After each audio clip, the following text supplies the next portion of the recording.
Hello, everybody. So here is the model or the I do for our TLT. Um, so we all watched the video from the NIAT portal that was a first grade math lesson, and there were some discrepancies on three indicators. So those three indicators that we're looking at are motivating students, teacher content knowledge, and expectations for students. So you've read in the handbook what it says about these particular indicators and descriptors, and now I am going to model my thinking through the evidence that I have for that lesson and motivating students. So everybody has a developed sheet. It's in a file attachment, and it says motivating students. Then there's a page for teacher content knowledge and a page for expectations. So I am going to be doing motivating students. So I have my script, and I have my score, and I have the evidence from the script for that particular indicator of motivating students, and I have my rubric. So one of the things that I'm going to ask myself is, do I even have evidence for this indicator from that lesson? Yes, I do. So I'm going to write yes. Then it says, what is my evidence? So when I'm looking through this script and how I sorted my evidence, one of the things that I realized is that she said, good job, that's fantastic, good job, good job, good job, quite frequently. So I am going to write, good job, fantastic. She took the big picture of vegetables on a farm, and she attached prices to that. She knows that the kids know their vegetables and they are familiar with money. And so I'm going to write that down as evidence.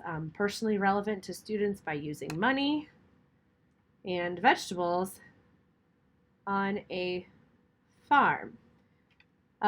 She also gave them manipulatives. I have on here the tens, the base cubes for tens and ones, and she had them make different numbers. It's kind of getting at inquiry and getting them motivated to have 10 and manipulate things. So I'm writing that down, that she had the tens, the the base blocks for tens and ones, and she was having them make numbers. So I'm writing that down. Kids were excited to use those in her group, and they did.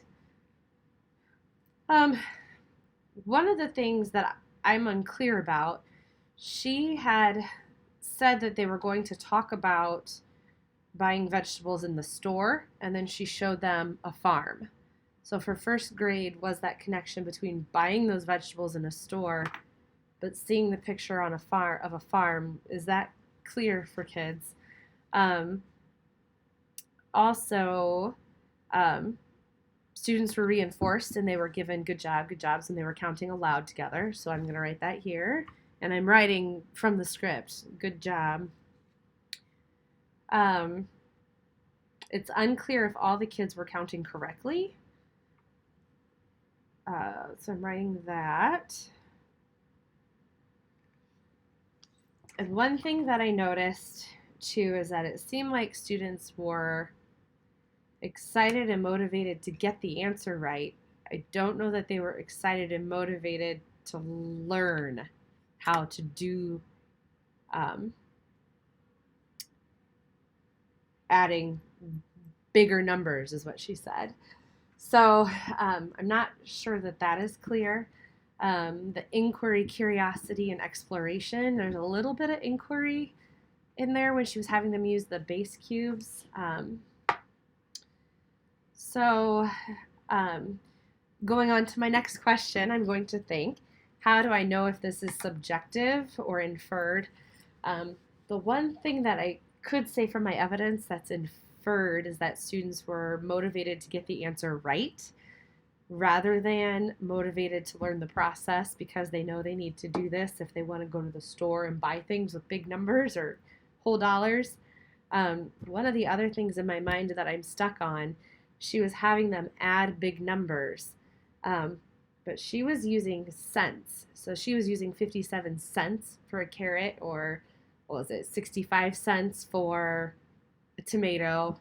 I watched this last week and have to go back and look at my script to identify the actual fruits and vegetables.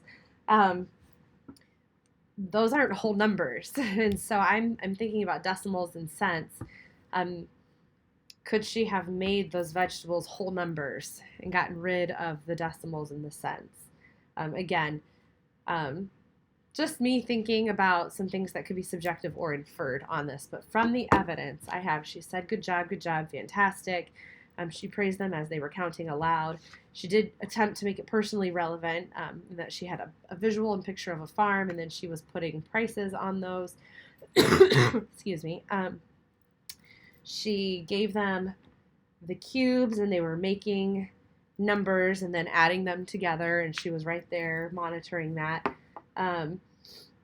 As far as making it so that they're motivated for learning, I don't have evidence of that. I don't have evidence really of inquiry, curiosity, and exploration.